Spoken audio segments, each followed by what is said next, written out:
هات و ئاوادانی. لە سەرەتای ساڵی نوێی 2014 بڕیار حەسەن و بەشێکی زۆری هاوڵاتیانی سەیدسادق لە جێگەی ئاهەنگەکانی سەری ساڵ دژی نەبوونی خزمەتگوزارە سەرەتاییەکان بێدەنگیان شکاند و خۆپشاندانێکی بەرفراوانی جەماوەریان ساز کرد.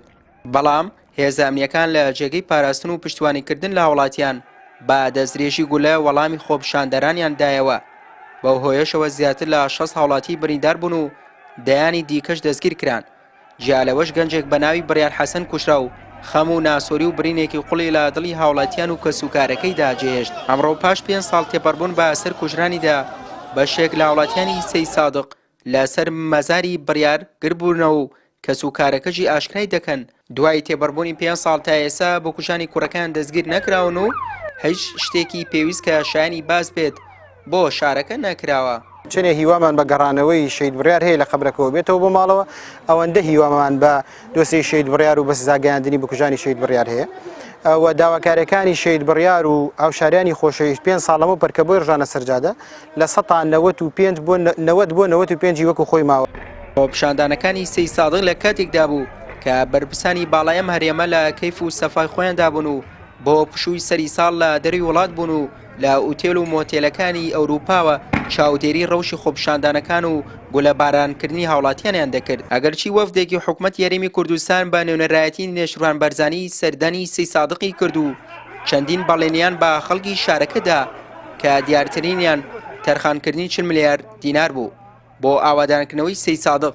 بەڵام تا ئێستا بە بیانووی بوونی قەیرانی داراییەوە هیچ کام لە بەڵێنەکان نەبراوەتە سەر و هاوڵاتیانیش لە جێبەجێکردنی بەڵێنەکان بێئومێد بوون. ئەگەر چی سەرۆکی ئەنجومەنی وەزیران هەتا ئێستا چەند جارێکی دیگە تاکیدی کرد کە ئەو 40 ملیار دینارە بۆ قەزای سەیدسادق سەرفەکرێ، بەڵام بەداخەوە هەتا ئێستا 40 فلسیمان نەبینی سەرفکرد، نەک 40 ملیار دینار.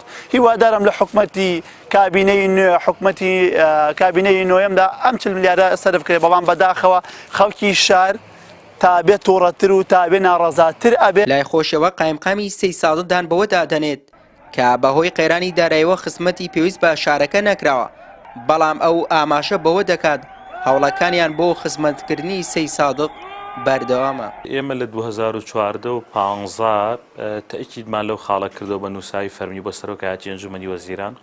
خودی سەرۆکی ئەنجومەنی وەزیران و سەرۆکایەتی ئەنجومەنی وەزیران ئیلتیزامبوونی خۆیان واتە پابەندبوونی خۆیان ڕاگەیاندووە لە کاتی باشبوونی قەیرانی دارایی ئەو بڕەپارەی کە وعدی لێدراوە سەرف کرێ. بەڵام بۆ خۆتان نەزاننەوە 4 ساڵە ئێمە لە قەیرانی دارایین، لە قەیرانی سیاسیین، لە شەڕی داعشین، وەزعی سیاسی و هەتا مەنتیقەکەش بە عام تێکچوو بوو. ڕەنگە حکوومەتی هەرێمی کوردستان بەبی پێویست نەیتوانی بێت تەمەن ناکەین لە ساڵی ئایندە ئەوەش جێبەجێ بکرێت. خۆپشاندانەکانی سەیدسادق بۆ ماوەی 3 ڕۆژ بەردەوام بوو. دوای ناچارکردنی قایمقام و سەرۆکی شارەوانی و چەند بەرپرسێکی دیکەی قەزاکە بە دەست لە کارکێشانەوە و لە دوای دایان بەڵێن و بۆ چارەسەرکردنی گرفتەکان، سەرنجام وەک باقی خۆپشاندانەکانی هەرێمی کوردستان بە زەبری هێز کۆتایی بە خۆپشاندانەکان هێنرا و دەنگە ناڕازاییەکان سەرکوت کران. دواتریش لە پێناو سەرڕەڵدانەوەی خۆپشاندانەکان هەڵمەتێکی ڕەشبێری دەستی پێکرد و چەندان شەو چالەکەوانان و ڕێخەرانی خۆپشاندانەکە لە دەروی ماڵی خۆیان و لە تەناکاریدا ژیانیان بەسەر دەبرد. سوەی محەممەد، کەناڵی ئاسمانی پەیام، سەیدسادق.